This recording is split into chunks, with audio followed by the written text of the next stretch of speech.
My sister used my name to take out loans. Now, she wants me to help pay them off. The first call came on a Tuesday morning. I was in the middle of my usual routine, coffee in one hand, phone in the other, scrolling through emails, when an unfamiliar number flashed across my screen. At first, I ignored it. Spam calls were nothing new, and I had no patience for telemarketers trying to sell me extended warranties. But when the number called again, and again, and again, a gnawing unease settled in my gut. Finally, I answered. "Hello?" There was a pause, followed by the sharp, clipped voice of a woman who sounded like she had spent her entire life making people uncomfortable. "Is this my name?" "Who's asking?" I replied cautiously, already wary. "This is Patricia Moore from Summit Recovery Services. I'm calling regarding the outstanding balance on your personal loan with us. Your last payment was due 3 months ago, and you currently owe—" My stomach turned to ice. "I'm sorry, what? What loan?" A beat of silence. Then a sigh, exasperated. "Sir, the personal loan you took out last year. The balance is currently at $32,475, including late fees and interest." My grip on the phone tightened. I felt the first creeping edges of dread sink their claws into my skin. There must be a mistake. I never took out a loan with you. Patricia Moore did not sound like a woman who had time for nonsense. "Sir, we have multiple signed documents verifying your identity, as well as transaction records linked to your bank information. If you fail to make a payment soon, this will be escalated to legal action." "But I didn't take out that loan." My voice was sharper now, panic starting to creep in. "I don't know what you're talking about, and I want to see proof." "You should have received multiple notices by mail," she interrupted briskly. "And emails as well. If you'd like to dispute this, I suggest you contact our fraud department. Otherwise, your next payment is due by the end of the week." She rattled off a number before promptly hanging up, leaving me standing in the middle of my apartment, staring at my phone like it had just turned into a snake in my hand. A loan? In my name? This had to be some kind of mistake. A clerical error, some mix-up in their system. I had never applied for a loan, especially not one that large. I was careful with my finances, meticulous even. There was no way this was real. And yet, a whisper of doubt curled in the back of my mind. I pulled up my banking app with fingers that were suddenly unsteady. My stomach clenched as I scrolled through my financial records, looking for anything out of place. And then, I saw it. A credit inquiry from Summit Recovery Services, another from a different lender, and another. I sucked in a sharp breath. Someone had applied for loans using my name, and whoever it was, they had done it a lot. I spent the next 3 hours on the phone, calling banks, credit bureaus, and loan providers, trying to make sense of the mess unraveling before me. Each conversation led to another painful revelation.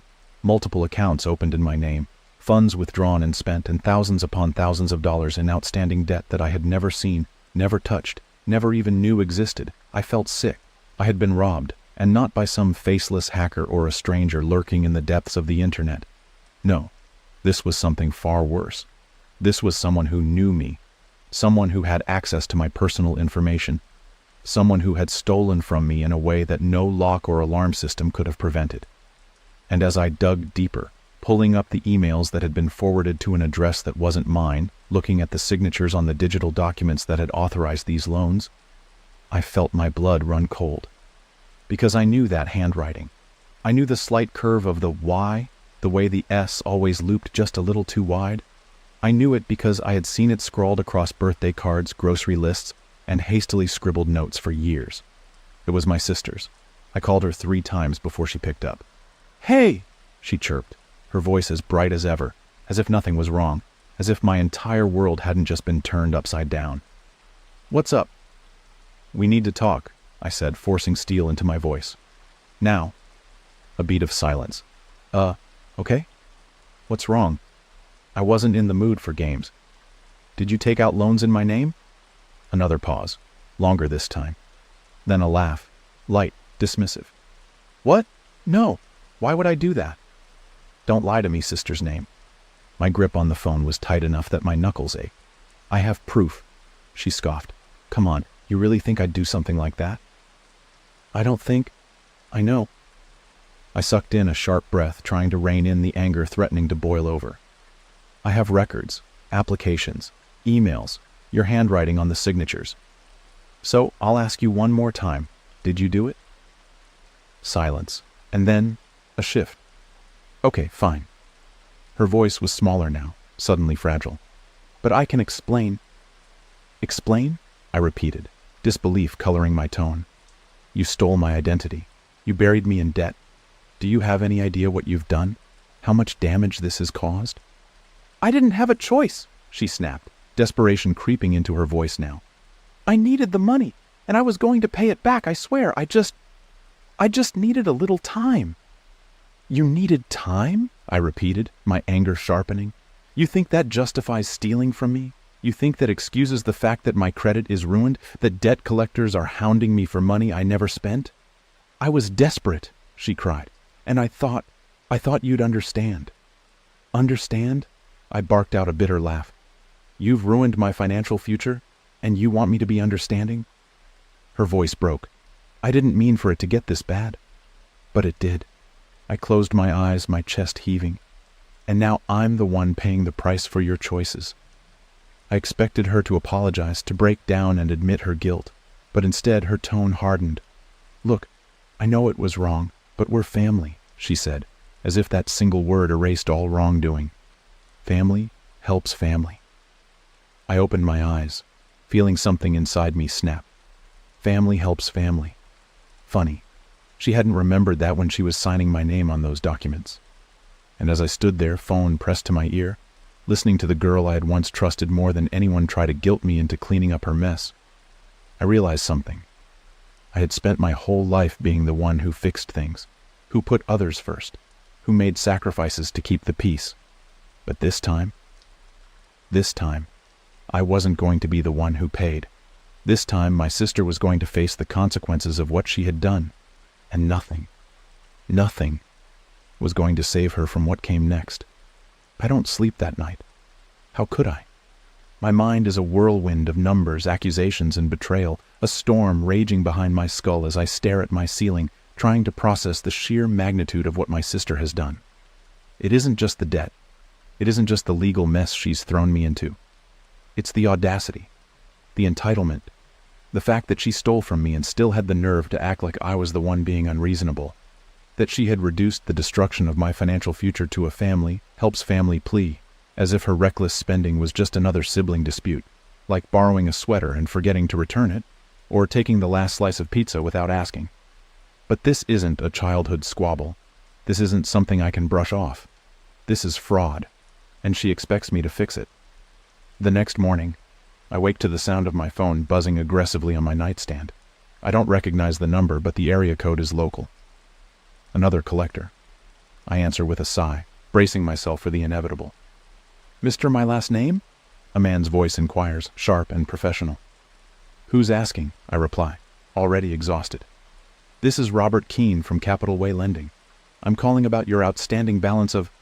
I don't need to hear the number to know it's bad. I didn't take out that loan, I cut in, rubbing the bridge of my nose. A pause. Then, a slightly condescending chuckle. Sir, we have documentation. I'm sure you do, I snapped, patience wearing thin. But the person who took out that loan wasn't me. It was fraud. Identity theft. Then you'll need to file a police report, he says smoothly, as if this is a conversation he's had 100 times. And maybe he has. The words land like a punch to the gut, because deep down I already knew this was where it was headed. It was one thing to know my sister had stolen from me, but another to take legal action. To put it in writing, to make it real. I'm working on it, I mutter. He gives me some information on how to formally dispute the debt, but the message is clear. Until I prove it wasn't me, they will keep coming. The calls, the letters, the threats of legal action. My sister hasn't just stolen money. She's stolen peace. I don't bother calling her this time. She'll only dodge my calls, feign ignorance, act like I'm overreacting. No, this needs to happen in person. So, I drive to her apartment, my hands gripping the steering wheel so tightly my knuckles ache. She lives in a nice place, far nicer than someone in her financial situation should be able to afford. And now I know why. When she opens the door, She's wearing expensive loungewear, her hair perfectly styled despite the fact that it's barely noon. A steaming cup of coffee sits in her hand, the faint scent of overpriced vanilla syrup wafting into the hallway. She blinks at me, surprised. Hey? You could have texted if you were coming over. I don't wait for an invitation. I push past her, stepping inside. You're paying for all this with my money, aren't you? I say, my voice dangerously calm. She flinches. Don't be dramatic. Dramatic? I whirl on her, fury bubbling just beneath the surface. Debt collectors are threatening legal action against me, and you think I'm being dramatic? She sighs, setting down her coffee with an exaggerated eye roll. Look, I told you I was going to pay it back. Oh, really? I cross my arms. With what money exactly? Because from where I'm standing, all I see is my money funding your lifestyle. Her mouth tightens, but she doesn't deny it. Tell me the truth, I press, my voice lower now. How much did you take? She hesitates. How much? Sister's name. Finally, she exhales, arms wrapping around herself. I don't know. I lost track. The words land like a slap. You lost track. I echo, numb. Her jaw clenches. It's not like I wanted to take that much. Things just spiraled, okay? And once I started, I couldn't exactly stop. It's not like I could get a loan in my own name. I laugh, a harsh, humorless sound. Right, because no bank in their right mind would trust you with this much money. So instead, you took from me. She has the audacity to look offended. I didn't take from you. I borrowed without asking, I snap. That's not borrowing. That's stealing. Her face twists, frustration creeping in. God, why are you making such a big deal out of this? It's not like you were struggling. You make good money. I just needed some help. Help? I scoff. You didn't ask for help. You took. You lied. You forged my name on legal documents and left me drowning in debt collectors and threats of lawsuits. And now you expect me to fix it? Her arms tighten around herself. I didn't think it would get this bad. But it did. She looks away, swallowing hard. So, now what? She murmurs. I inhale deeply, the weight of her question pressing against my chest. Now what? I could pay the debt off myself, clean up the mess, and keep the peace. I could file a police report, press charges, and make sure she never does this again. Or I could expose her, drag her into the light, and let the shame she deserves consume her. But then I remember something. A nagging thought, buried beneath my anger. She lost track of how much she took. She didn't spend it on necessities. And yet, $32,000, probably more, vanished. Where did it go? Because if I know my sister, she isn't the type to let money disappear. There's something she isn't telling me. And I have a sinking feeling that this betrayal goes deeper than I ever imagined. My voice is eerily calm when I finally speak. Who else knows? She stiffens. What? You heard me, I say. You didn't just wake up one day and decide to take out loans in my name. Someone helped you. Someone gave you the idea. Who was it? Her face pales. Bingo. She backs away, shaking her head. No one. I did it on my own. She's lying. I can see it in the way her fingers tighten around her sleeves, in the way her gaze flickers toward the door as if she's trying to calculate an escape route. There's more to this. And if she won't tell me willingly, I'll find out myself. Fine, I say, stepping toward the door. If you won't talk, I'll find the truth on my own. Her eyes widen in alarm. Wait, what are you... I don't answer, because I already know where to start. And by the time I'm done, she won't just be worried about debt collectors. She'll be worried about me. I don't waste time. My sister has already proven she won't tell me the truth, which means I'll have to drag it out myself. She stole my name, buried me in debt, and now she's hiding something even worse, something she's terrified I'll uncover. Good, let her be scared, because I'm about to find out exactly how deep this betrayal runs. The first step is gathering evidence. If I want to undo the damage she's caused, I need hard proof, not just of her fraud, but of everything else she's hiding. So I start where all trails lead these days, the digital world. I pull up my bank accounts, my credit reports, my transaction history. I comb through every loan application, every forged signature, every piece of documentation linked to my name. My financial records are a crime scene, and my sister left fingerprints everywhere. Multiple accounts, multiple lenders. The sheer volume of it makes my stomach churn. But it's not just the loans. It's where the money went. At first I assumed she spent it recklessly. Designer bags, expensive vacations, the kind of lifestyle she always wanted but could never afford. But when I start tracing the transactions, something doesn't add up. There are large cash withdrawals, thousands at a time, funneled into accounts that aren't hers. Money that disappeared. This isn't just shopping sprees and bad decisions. This is something else. And then I find it. A single payment. Large, suspicious. A transfer to a name I don't recognize. A name that sends a chill down my spine the second I search it. The name belongs to Elliot Crane, a loan shark. Not a bank, not a registered lender, not someone with an office and a customer service number. Elliot Crane is the kind of man who doesn't deal in paperwork. The kind of man who doesn't just send debt collectors, he sends enforcers, and my sister gave him my money. I stare at the screen, my pulse hammering. This changes everything. She wasn't just stealing to fund a lavish lifestyle. She was paying someone off. The real question is, why? I don't call her this time. I show up. When she opens the door, she looks different.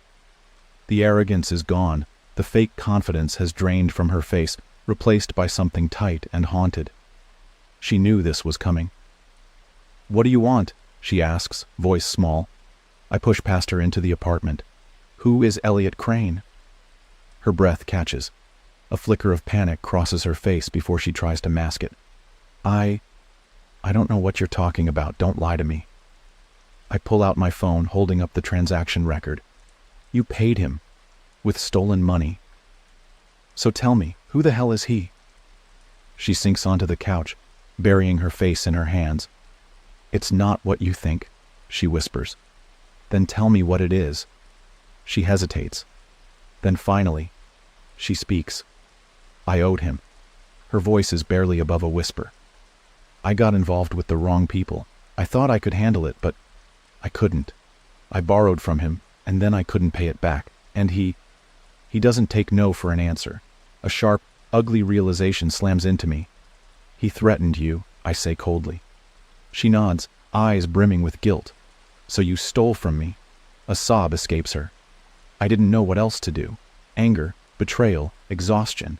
It all crashes down on me at once. "You should have come to me." My voice is like ice. Instead, you dragged me into your mess.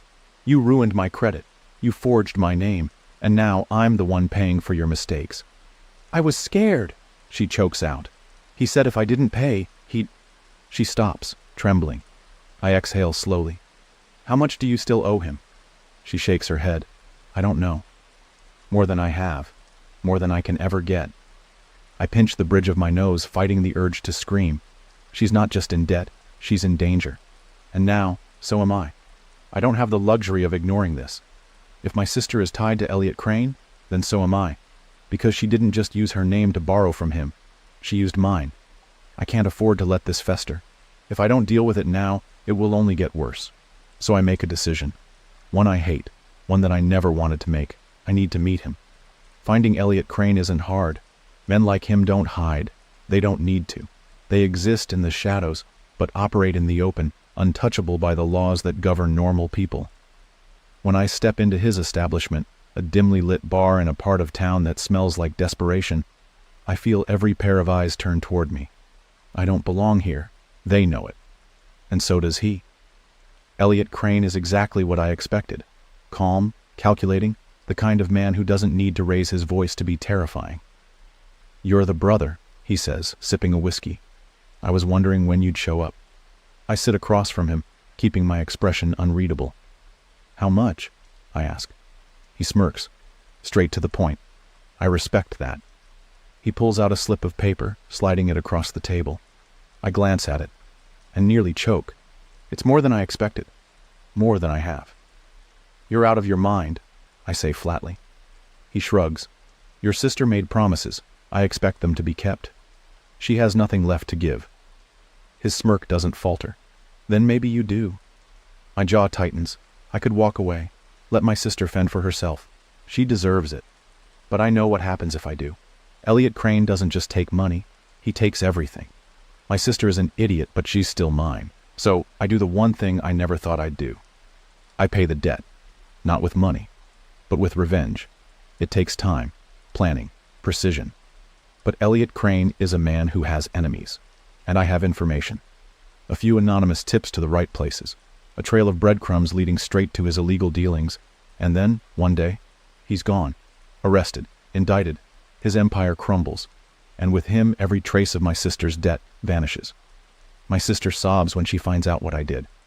"I can't believe you saved me," she whispers. I stare at her, cold and empty. "I didn't do it for you," I say. "I did it to get my life back." She swallows hard. "So, what now?" I exhale. "Now?"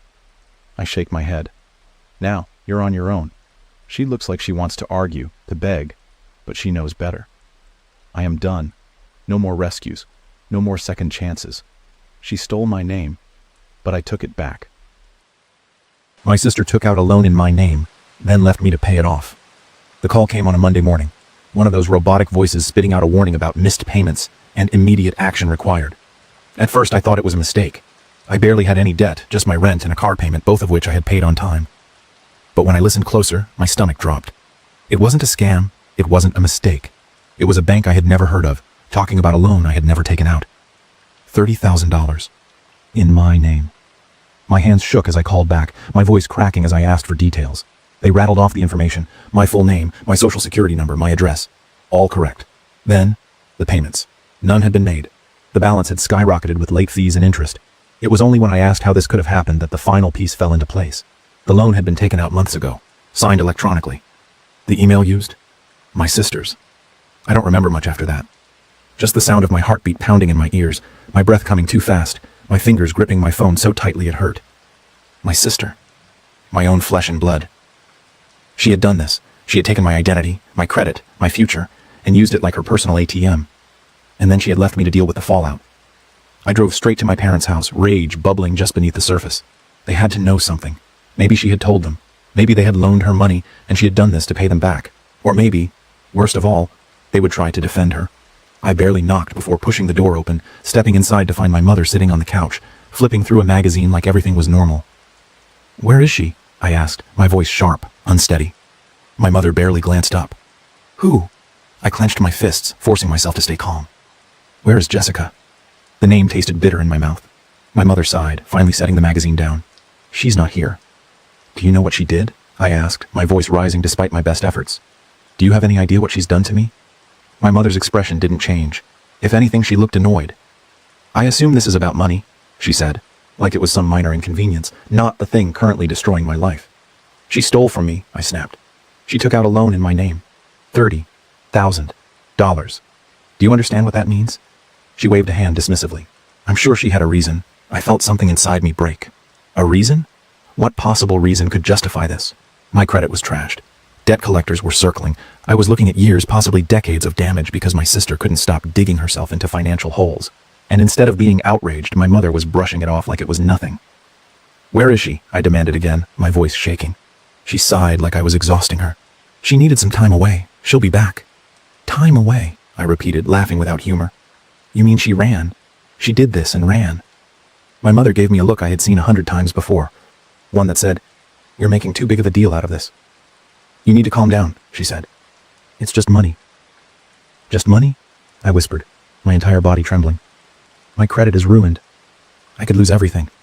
And you're telling me to calm down?" She crossed her arms, her expression hardening. "She's your sister. Families take care of each other." I stared at her, waiting for her to realize how insane that sounded. But she didn't. She just sat there, waiting for me to let it go, to be the good sibling, the responsible one, the one who always fixed things, just like I always had. But something inside me shifted. I wasn't fixing this. Not this time. I turned toward the door, my mind racing. If my sister thought she could get away with this, she was wrong. And if my parents wanted to stand by her, they could go down with her. Because I was done playing the fool. She had stolen from me. And I was going to make her pay. I didn't go back to my apartment right away. My hands were still shaking, my mind racing too fast to think straight. Instead, I drove aimlessly, gripping the wheel like it was the only thing keeping me from losing control. Every word my mother had said replayed in my head, each one cutting deeper than the last. She's your sister. Families take care of each other. Like I was the problem. Like I was the one being unreasonable. As if the real issue wasn't the fact that Jessica had stolen my identity, destroyed my credit, and disappeared the second things got tough. No, according to my mother, I was the one making this difficult. The worst part? I wasn't even surprised. Jessica had been screwing up for years. Bad relationships, shady jobs that never lasted, expensive purchases she couldn't afford. And every single time, my parents had cleaned up her mess. Or, more accurately, I had.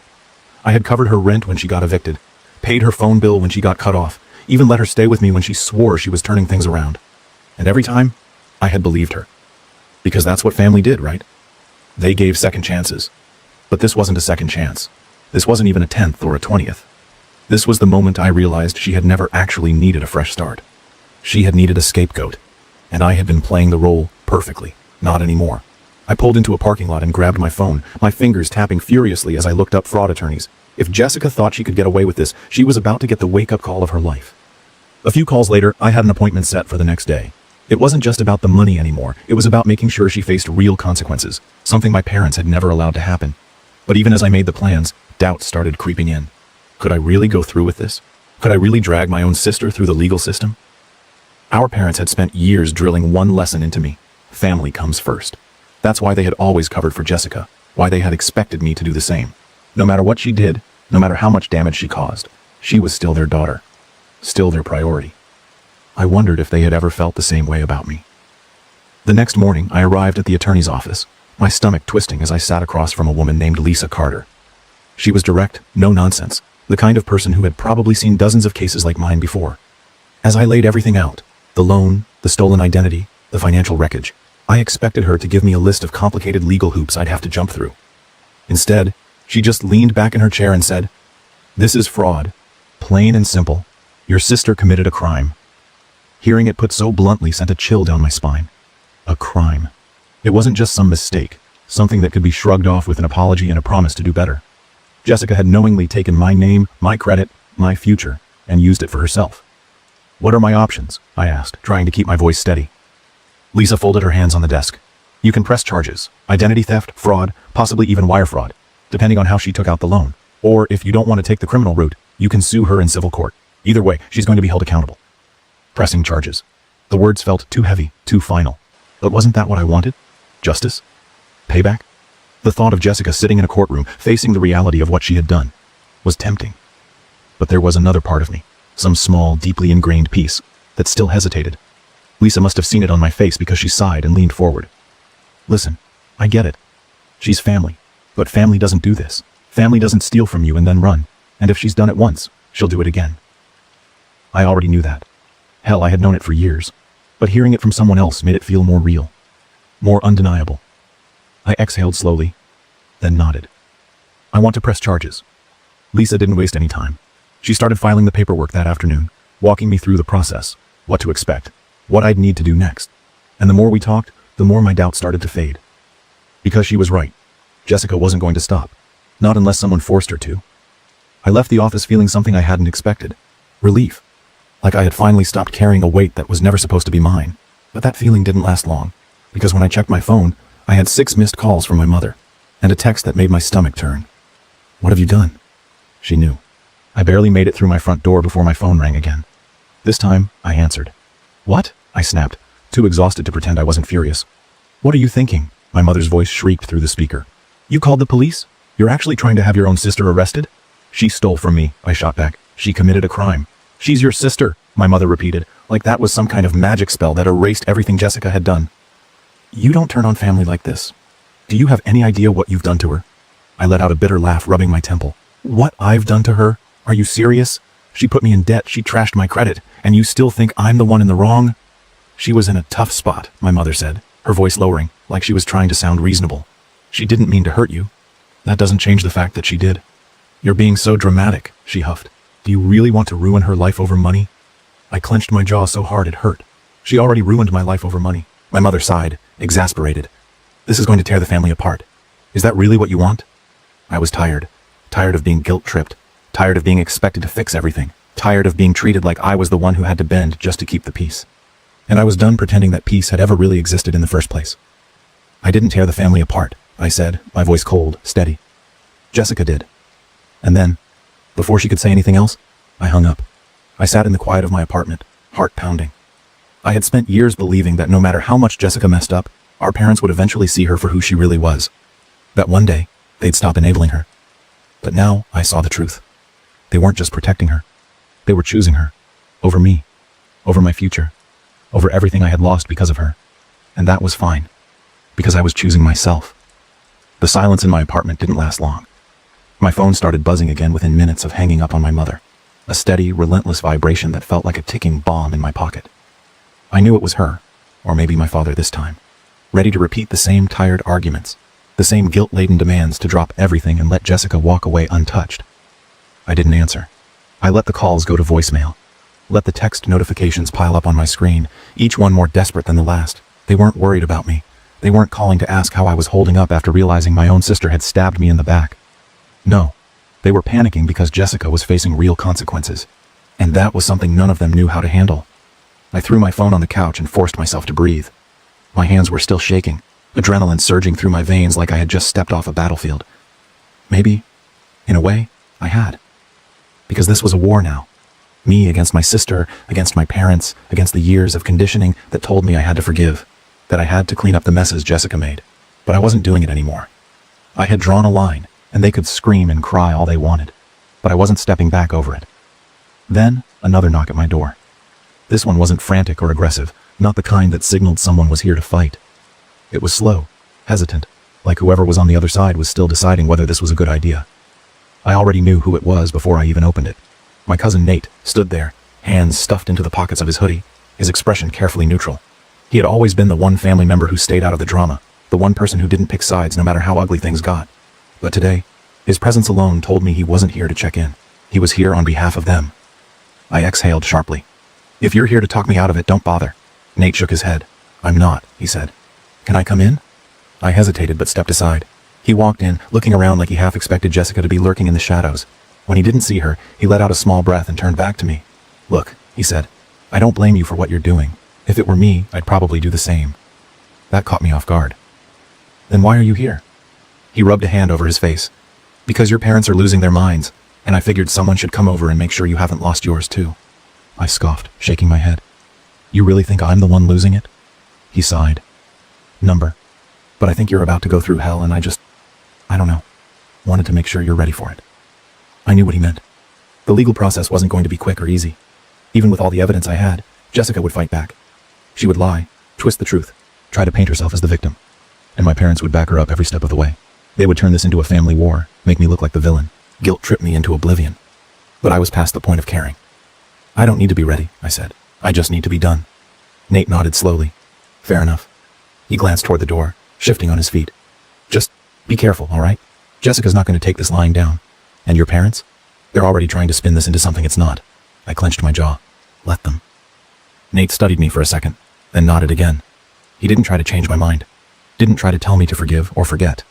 And for that, I was grateful. When he left, I sat down on the couch, staring at my phone. My mother had left 3 voicemails. I pressed play on the latest one, already bracing myself. You are destroying this family, she hissed, her voice thick with rage. Do you even understand what you're doing? Do you understand what this will do to your sister's life? She's not perfect, but she's family. And you, she let out a sharp breath, like she was trying to keep from screaming. You are turning your back on us. You are turning your back on everything we've ever done for you. And one day, you're going to regret this. I promise you that. I deleted the voicemail without a second thought. Because she was wrong. The only thing I regretted was not seeing the truth sooner. I had always known my family was broken in ways I couldn't fully put into words. But this was different. This wasn't the usual dysfunction, the whispered excuses, the quiet enabling that kept Jessica's bad decisions from ever catching up to her. No, this was something else entirely. My parents weren't just making excuses for her this time. They were actively trying to cover for her, rewrite the story before the truth could settle in, and I wasn't about to let that happen. The next few days were a storm of legal paperwork, phone calls, and stress that felt like it was eating away at me from the inside. Lisa, my attorney, was relentless, pushing everything through at a speed that barely gave me time to breathe. She had already spoken to the loan company, gathered statements, and started the fraud case. But even as we built our case against Jessica, I knew my real battle wasn't just in court. It was with my parents. The calls kept coming. First, it was my mother, her voice switching between rage and desperation, trying every tactic she had to make me reconsider. You're making a mistake. She's your sister. You don't understand how much this will ruin her life. Then my father, quieter, more measured, but still with the same message underneath it all. You're being too harsh. Families fix things within the family. And when I ignored them both, the texts started rolling in from other relatives. Nate told me what happened. Are you sure you want to do this? Your mom is devastated. Just talk to her. At the end of the day, she's your sister. This isn't worth losing your family over. That last one almost made me laugh. Losing my family? They had never really been mine to begin with. Not in the way that mattered.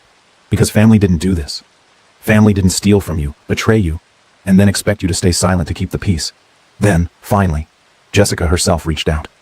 It happened late at night, my phone buzzing just as I was about to fall asleep. I almost ignored it, thinking it was just another relative telling me to let it go, but when I saw her name, something in me stilled. I stared at the screen, debating whether to pick up. Part of me wanted to hear what she had to say, wanted to know if she had even the slightest bit of regret. But the other part of me, the part that was still burning with anger, that had spent days drowning in the mess she had left me in, knew better. I let it ring. She didn't leave a voicemail. But a few minutes later, a text popped up. We need to talk. I stared at it for a long time, my fingers twitching over the keyboard. I could have ignored her. I should have. But something in me, whether it was curiosity, anger, or just the need to hear her admit what she had done, made me reply. About what? 3 dots appeared, then disappeared. Then finally, not over text. Meet me? I should have said no. I should have told her to talk to my lawyer if she had anything to say. But the truth was, I wanted to look her in the eye. I wanted to see if she had any remorse. If there was even a shred of the sister I had once trusted buried underneath all the lies. So I agreed. I chose the place. Some quiet coffee shop far from our parents' house. Somewhere public enough that she couldn't cause a scene. When I arrived, Jessica was already there, sitting at a corner table, her fingers tapping restlessly against her coffee cup. She looked different. Not the usual overconfident, smug version of herself I had grown used to. There were dark circles under her eyes. Her hair was messier than usual. She looked nervous. Good. I sat down across from her, folding my arms. Talk. She let out a shaky breath, looking around like she was afraid someone might overhear. Look, I know you're pissed, I scoffed. Understatement of the year. She flinched but continued. I didn't mean for it to get this bad. I narrowed my eyes. You didn't mean to steal my identity? To take out a loan in my name and leave me drowning in debt? Jessica exhaled sharply, gripping the coffee cup tighter. I was desperate. You always are, I shot back, and I always clean up your mess. But this? This is beyond anything you've ever done before. She swallowed, avoiding my gaze. I thought I could pay it back before you found out. I let out a bitter laugh. And what was the plan when you couldn't? Just keep dodging me? Pretend it never happened? She stayed silent, which was answer enough. I shook my head, anger simmering beneath my skin. Do you even get what you've done? My credit is destroyed. I'm dealing with lawyers, debt collectors, and a fraud case. And our parents? They're still acting like I'm the problem. Jessica winced. I know they're upset. They're upset because I didn't roll over and let you get away with it. She looked down, picking at the sleeve of her sweater. I didn't want to screw you over, she muttered. I had no other options. I slammed my hand against the table, making her jump. You had plenty of options. You could have asked for help. You could have gotten a job that didn't involve screwing people over. You could have done literally anything else. But no, you took my name, my credit, my life, and used it like it was yours. She blinked, her lip trembling. I didn't think it would come to this. I leaned forward, my voice dangerously low. That's your problem, Jessica. You never think about anyone but yourself. She swallowed hard, her hands gripping the cup so tightly I thought it might shatter. I don't want to go to jail. I let out another humorless laugh. Then you shouldn't have committed fraud. Her eyes darted around the cafe, panic creeping into her expression. There has to be another way, she whispered. Can't we? I don't know, work something out? I leaned back, shaking my head. You think you can just talk your way out of this? That I'll just fix it like I always do? I scoffed. Number not this time. Jessica's face crumpled, and for a brief second, I saw something that almost looked like regret. But I wasn't sure if it was real or just another performance. Please, she whispered, don't let them take me away. I stared at her, at the sister I had spent years protecting, defending, forgiving, and then finally I spoke. That's not up to me anymore. Her face paled, she looked genuinely afraid, but I didn't feel sorry for her, because for once, she was the one paying the price. Jessica sat there, frozen, her hands trembling slightly as she stared at me like I was a stranger. Maybe, in a way, I was. I wasn't the sibling she had grown used to, the one who always bailed her out, the one who swallowed my anger just to keep the family from falling apart. No, I was the That version of me had been destroyed the second I got that phone call about the loan. What sat in front of her now was someone she didn't recognize. Someone who wasn't willing to sacrifice themselves just to keep her comfortable. And she was finally starting to realize it. The coffee shop buzzed around us. Normal people living their normal lives, completely unaware of the war unfolding between us at that tiny corner table. Jessica exhaled sharply, pressing a hand to her forehead like she was trying to collect her thoughts. "You don't understand," she said, her voice quiet but urgent. "If this goes to trial, if you really go through with this, I'm screwed. I'll lose everything." I tilted my head, pretending to consider it. "Sounds familiar." She flinched, her fingers tightening around her coffee cup. "I didn't mean for it to get this bad." "That's the second time you've said that," I noted, crossing my arms. "And it still doesn't mean anything. You knew exactly what you were doing, Jessica. You knew it was wrong, and you did it anyway." Her jaw clenched, and for the first time I saw a flash of something ugly in her expression. "I didn't have a choice," she muttered. I leaned forward, resting my elbows on the table. "You always have a choice. You just picked the one that benefited you the most and screwed me over in the process." Jessica's eyes darted around the cafe again, her paranoia growing. She was scared. Good. She should be. She took a shaky breath. "Look, there's got to be another way. I can pay you back." I cut her off with a sharp laugh. "With what money? The money you stole from me? The money you blew while I was getting calls from debt collectors?" I shook my head. "I don't want your promises. I want justice." Jessica paled, looking like she was about to be sick. "You can't actually want me to go to prison." I didn't say anything right away. I wanted to see her squirm, to let the weight of reality sink in. She had spent her entire life avoiding consequences, always slipping away right before things caught up to her. But this time, there was no escape. Finally, I sighed.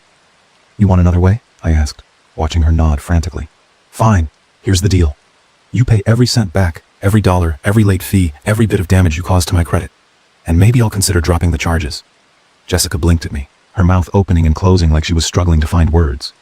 "That's impossible." "Then so is me forgiving you." Her eyes flashed with frustration, the fear momentarily replaced by something closer to anger.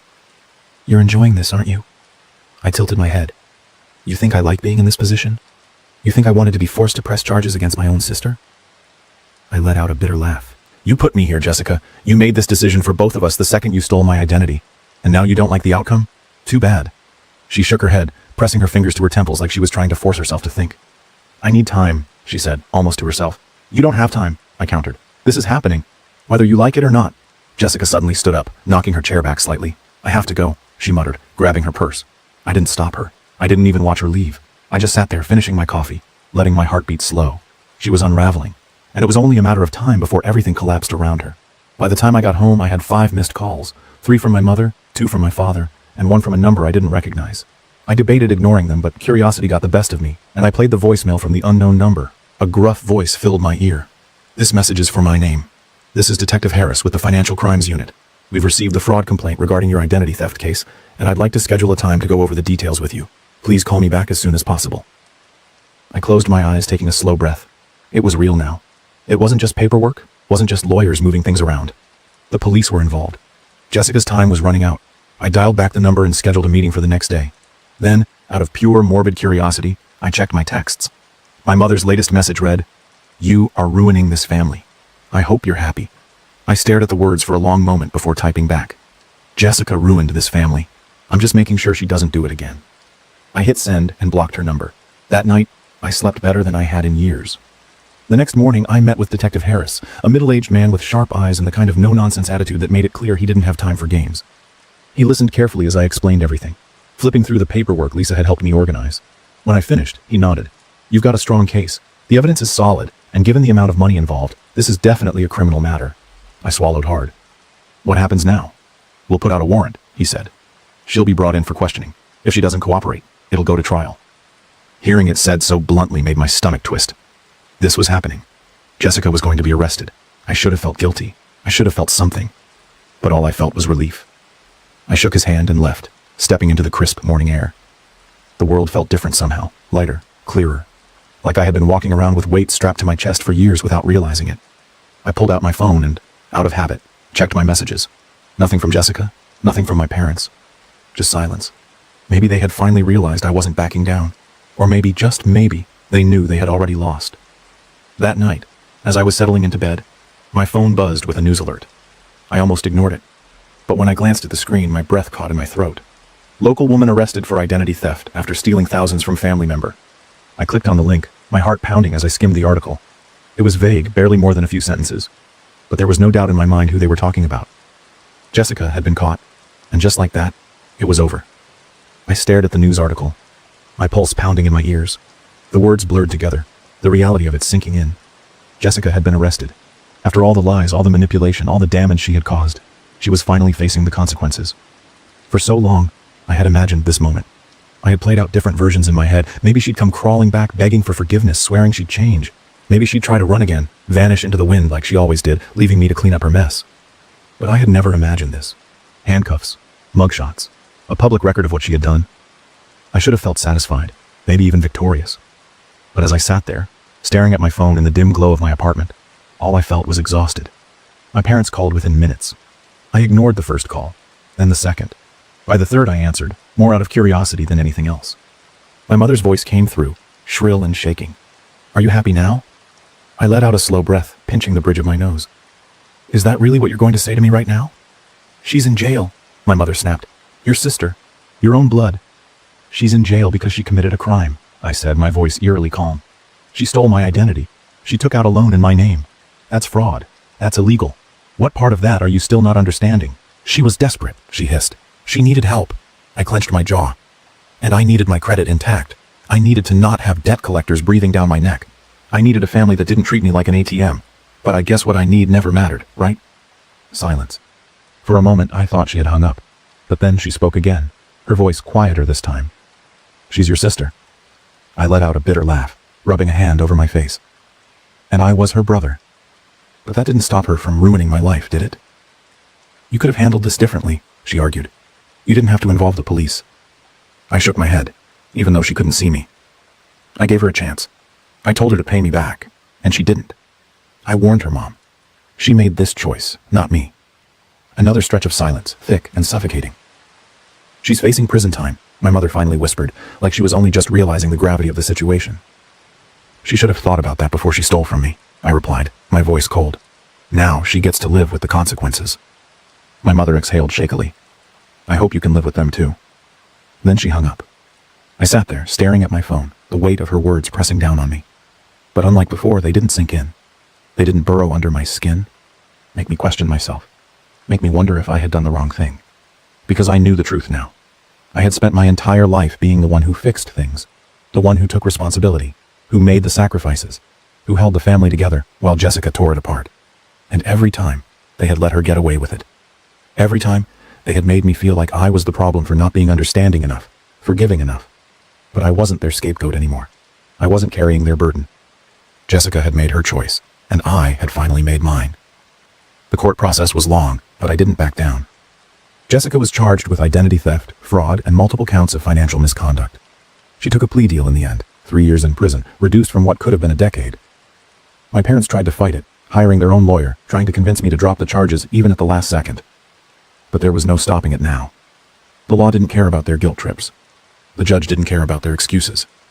The day Jessica was sentenced, my mother wouldn't even look at me. My father shook his head, muttering something under his breath about how I had destroyed our family. But the truth was, I hadn't destroyed anything. I had just finally stopped letting them destroy me. Months passed. The debt was finally gone, wiped clean once the courts ruled in my favor. The fraud case meant the loan company had to clear my name, restore my credit.